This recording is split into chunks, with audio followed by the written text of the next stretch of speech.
In Ezekiel Chapter 10, the prophet Ezekiel experiences a profound vision of the glory of God departing from the temple. The vision begins with the appearance of a great chariot made of cherubim, which represents the divine presence of God. Ezekiel sees the glory of the Lord above the cherubim, and as he watches, the glory begins to move from the temple. The cherubim, each with 4 faces and wings, take their positions as the chariot of God, with wheels that follow wherever they go, signifying the omnipresence and sovereignty of God's power. As the vision unfolds, Ezekiel observes the glory of the Lord moving from the temple's inner court to the threshold of the temple, signifying that God's presence is leaving. This movement is a direct response to the wickedness of the people in Jerusalem. The cherubim, in their angelic form, appear to carry out God's commands, and their appearance is both awe-inspiring and terrifying. The sound of their wings, like the voice of Almighty God, fills the air, and the earth shakes as they move.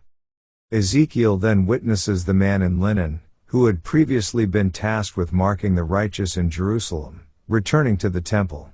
The man reports to God that the sins of the city have led to this divine judgment.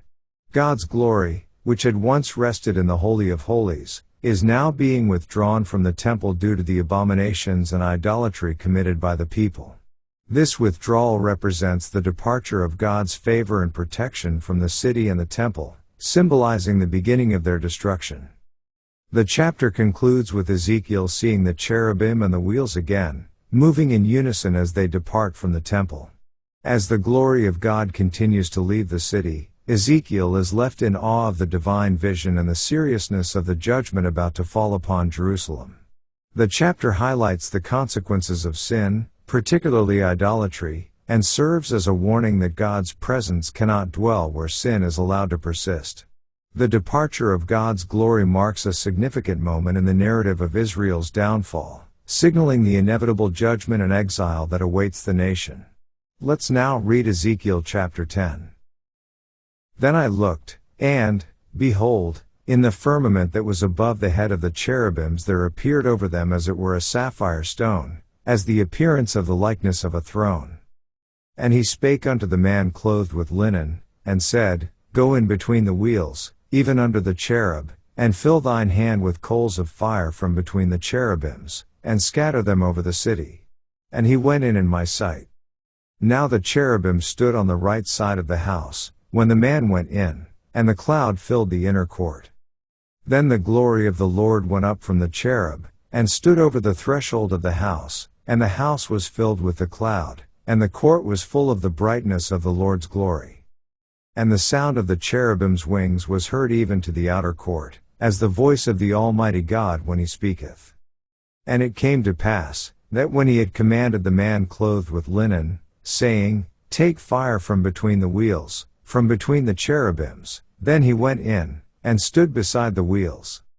And one cherub stretched forth his hand from between the cherubims unto the fire that was between the cherubims, and took thereof, and put it into the hands of him that was clothed with linen, who took it, and went out.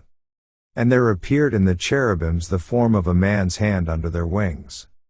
And when I looked, behold the 4 wheels by the cherubims, one wheel by one cherub, and another wheel by another cherub, and the appearance of the wheels was as the color of a beryl stone.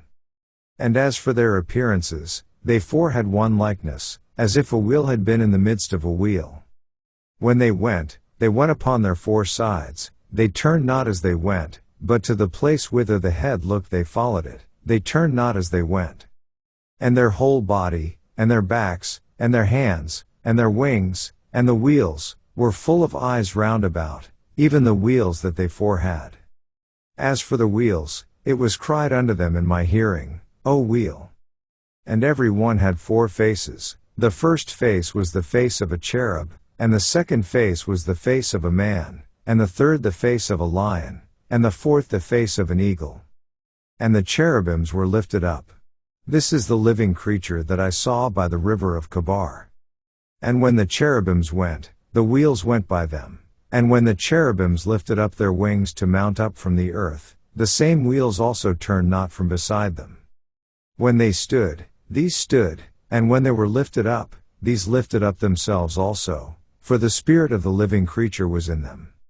Then the glory of the Lord departed from off the threshold of the house, and stood over the cherubims, and the cherubims lifted up their wings, and mounted up from the earth in my sight. When they went out, the wheels also were beside them, and every one stood at the door of the east gate of the Lord's house, and the glory of the God of Israel was over them above.